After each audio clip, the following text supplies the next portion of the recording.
राजधानी में आज़ाद नहीं है, हमारी बेटी महफूज नहीं है, हमारे परिवार के लोग महफूज नहीं है, तो फिर कहाँ महफूज होंगे। अविलंब गिरफ्तार करना चाहिए नेता प्रतिपक्ष, गिरफ्तारी हो, क्योंकि नेता प्रतिपक्ष अपने समधी के घर में शराब बेचवाते हैं। विधवा बेटी के लिए हम डिमांड करते हैं कि उसकी नौकरी हो और स्पीडी ट्रायल करके फांसी की सजा, और पटना को अपराधी माफिया नेताओं के नेक्सस से आजाद किया जाए। जब तक इसके हत्यारे गिरफ्तार नहीं होंगे तब तक हम चैन से नहीं। जो जात मरेगा पहले जात पूछा जाता है, कौन जात मरा, किस जात का बेटी का बलात्कार हुआ, किस जात ने किया। सोसाइटी नहीं, इस सोसाइटी को अब खत्म होने की जरूरत है। मेरा बस चले तो ऐसे समाज पर मैं तो कभी भरोसा ही नहीं करता। सब के सब MP MLA को ये पैसा जाता है। एक CAG का रिपोर्ट आया है कि लगभग एम्बुलेंस, जैसे एम्बुलेंस पर बालू और शराब ढोते थे रूडी जी, जिसको हमने उजागर किया था, अब ये समाज से परे हो गए। जिस सन्नी कुशवाहा जी की हत्या हुई है, यह एक ऐसा परिवार जो खेती के अलावे जिंदगी में कुछ जानता नहीं, तो खेती के सिवाय कोई काम नहीं, और बचपन से ही आपका यह मौत बिना किसी कारण के, बिना किसी परिस्थिति के, और समाज मुख दर्शक बना हुआ। कब तक ये गूंगी बहरी समाज चुप रहेगी? कब तक इन जाति धर्म मजहब के आधार पर यह समाज जिंदा रहेगी? पूरी सिस्टम और व्यवस्था खत्म हो जाए तो एक नई क्रांति की जरूरत होती है, और वह नई क्रांति समाज के बीच से निकलता है। और मुझको लगता है कि समाज मृत प्राय होगी, मन से विकलांग हो चुका है ये समाज।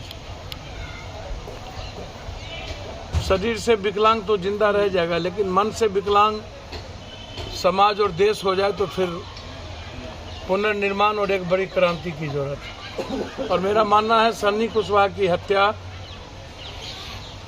मैं हत्या डेली देख रहा हूँ, कभी 150 हत्या देखता हूँ, तो कभी दानापुर में 4 हत्या एक दिन में। आखिर पटना माफियाओं की जमीन क्यों तैयार की जा रही है सिस्टम के द्वारा? थाना माफिया नेता का नेक्सस क्या है? जमीन कब्जा करना, शराब बेचवाना, बालू कब्जा उठवाना, या दूसरों के घर का कब्जा करना। क्यों आम आदमी की जिंदगी पसंद नहीं है इस सिस्टम और नेताओं को, इन माफियाओं को? अविलंब गिरफ्तार करना चाहिए नेता प्रतिपक्ष, गिरफ्तारी हो, क्योंकि नेता प्रतिपक्ष अपने समधी के घर में शराब बेचवाते हैं। इसमें भागीदार और साझीदार दोनों हैं। मैं बार बार कह रहा हूं कि अभी तक पॉलिटिशियन की गिरफ्तारी क्यों नहीं होती शराब बेचवाने में? 70-80 लोग मर जाते हैं। जो लोग सिर्फ मुख्यमंत्री को गाली देते हैं वो बचिए, उनके पिता की तरह हैं वो। बचना चाहिए सब लोगों को। विरोध अपने जगह पर है, विरोध में कोई दिक्कत नहीं है। पॉलिटिकल इवेंट्स बनाने के लिए सब काम नहीं होता है। ये जो नेता लोग जब कोई घटना घटती है तो पॉलिटिकल इवेंट्स बनाने चले जाते हैं। दानापुर में 3-3 मर्डर हुआ, नहीं जाएंगे। जो जात मरेगा पहले जात पूछा जाता है, कौन जात मरा, किस जात का बेटी का बलात्कार हुआ, किस जात ने किया। सोसाइटी नहीं, इस सोसाइटी को अब खत्म होने की जरूरत है। मेरा बस चले तो ऐसे समाज पर मैं तो कभी भरोसा ही नहीं करता हूँ।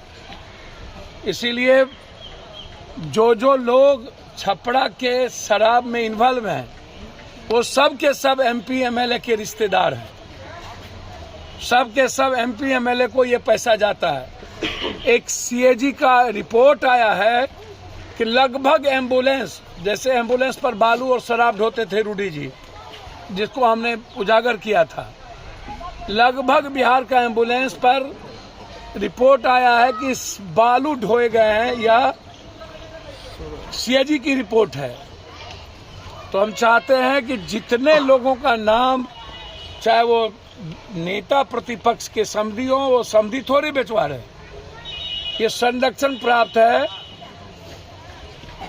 और नेता प्रतिपक्ष पर भी एफआईआर हो, और बीजेपी या जो लोग जिस दल के सत्ता पक्ष के भी कोई लोग हों, वहाँ के एमएलए अभी तक एक बार भी हुलकने नहीं गए, और जो जा रहे हैं बीजेपी या अन्य नेता, उनसे मैं आग्रह करूंगा, लूटते तो हो ही तुम लोग, तो फिर मदद क्यों नहीं गए? पप्पू यादव ही कहा है मदद के लिए, वहां पर सरकार नहीं देगी, चलो कोई बात नहीं, उनका नियम कानून है, लेकिन तुम्हारा सब ने लुटेरे हो, सब करोड़ों लुटे हो, तो 70-80 लोग मर गए तो कम से कम मदद तो करते। कोई गरीब है, दलित है, राम है। राजधानी में आजाद नहीं है, हमारी बेटी महफूज नहीं है, हमारे परिवार के लोग महफूज नहीं है, तो फिर कहाँ महफूज होंगे? कहाँ हम जिंदगी जी पाएंगे? 72 घंटे के अंदर सरकार को इसके हत्यारे को गिरफ्तार करना चाहिए। इस परिवार की बच्ची को नौकरी का मैं डिमांड करता हूं। मात्र एक मासूम बच्चा 6 महीना 3 महीने का, इसलिए मैं उनकी विधवा बेटी के लिए हम डिमांड करते हैं कि उसकी नौकरी हो और स्पीडी ट्रायल करके फांसी की सजा, और पटना को अपराधी माफिया नेताओं के नेक्सस से आज़ाद किया जाए। मैं ऐसा मानता हूं। अभी मैं मुख्यमंत्री जी के यहाँ फ़ोन किया था, मेरी बातचीत उनके पीए से हुई है। मैं सीनियर एसपी से भी कल बातचीत की और फिर मैं अभी बातचीत करूंगा। जब तक इसके हत्यारे गिरफ्तार नहीं होंगे तब तक हम चैन से नहीं बैठे।